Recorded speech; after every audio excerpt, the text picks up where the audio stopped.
My name is Beth Moran and I'm a hand weaver. I've been living on Clare Island for 28 years, where I learned my trade, and I do classes now and shows. A Dutch woman came over from Westport and she taught 3 women here, including myself, how to weave. So we had 1 week's instruction, and from that 1 week's instruction I built on a career. And that's how it started for me. When she left, I bought her loom. So I suppose if she hadn't sold me her loom at that point, perhaps I wouldn't have been able to continue. But she did, and so here I am, 28 years later. Yeah, well, my work has developed over the years. It's been through many stages, at the beginning learning stage, and materials that would be available to you, which would be my own wool. So most of my work was all wool. But I quickly learned that there was too much competition in the wool market for someone who does everything strictly by hand. So I moved into the weaving of fine silk, which was something I enjoyed anyway. And so that's where I made my little niche, and that's where my market is, a lot of it. Although I continue to do my own wool spinning and dyeing naturally, because it's something that is available to me and that I love to keep going, because there's a heritage of it here on the island, and it's nice to see it continued.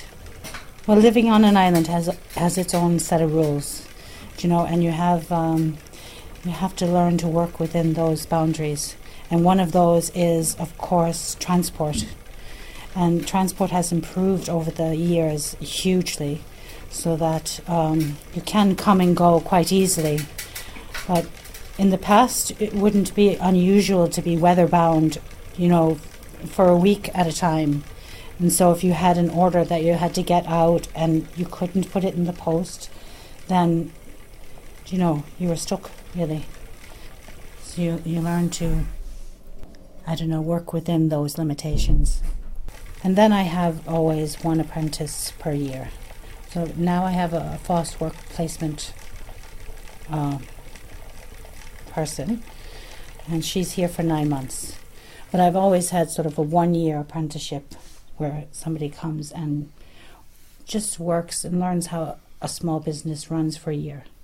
I live by the sea. I swim in the sea every day. The sea has to be a huge influence for me. So,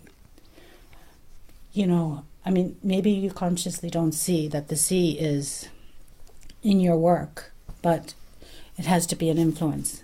So it's hard to say what really influences your work, except it has to be partly your environment, and I think it's partly something that's just within your person, that perhaps almost genetic, part of your genetic makeup that comes out from time to time, if given space.